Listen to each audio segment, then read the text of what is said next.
Chapter 1. The Journey Begins in Earnest. I have always been interested in African art and African American history and culture. I established my Kanika African Sculptures art business in 1993 while working full-time, being married to my talented fire captain husband, and raising 2 sons.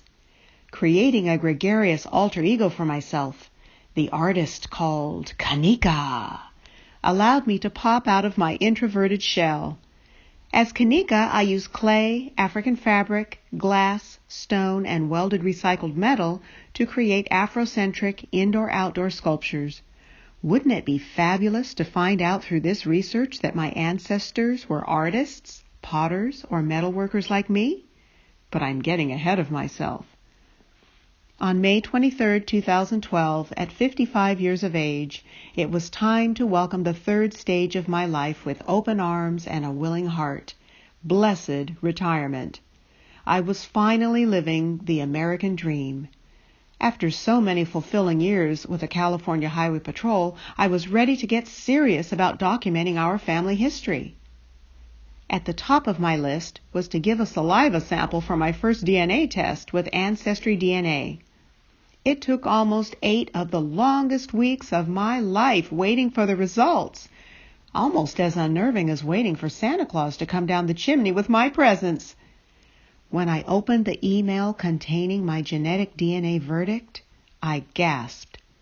DNA don't lie, does it? There was a lot of cream in my African coffee.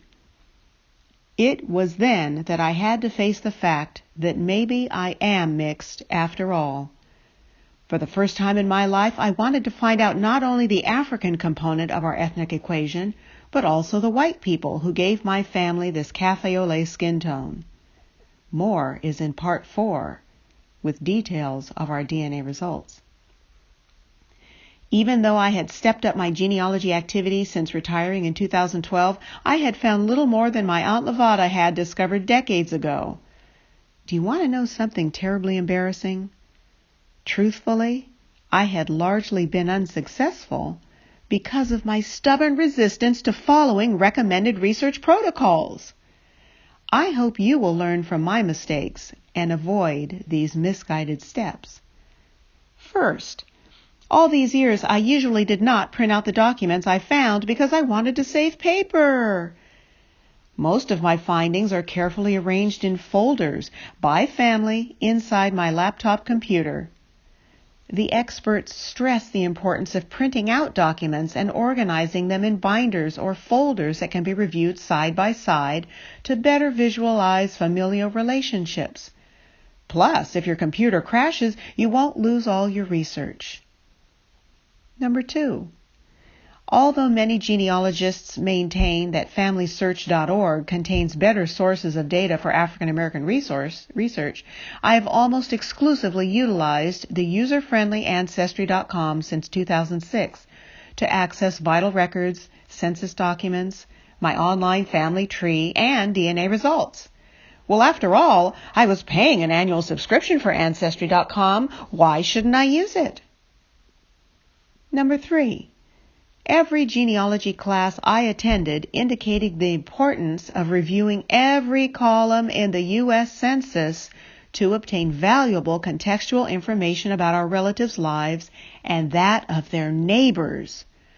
We should review at least 3 pages before and after our relatives' census page to learn whether other families with the same surname were living nearby.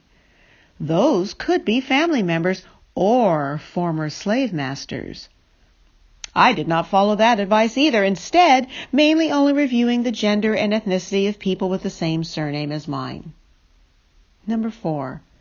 Slave research is best accomplished by reviewing the probate, land records, and bills of sale of the slave master.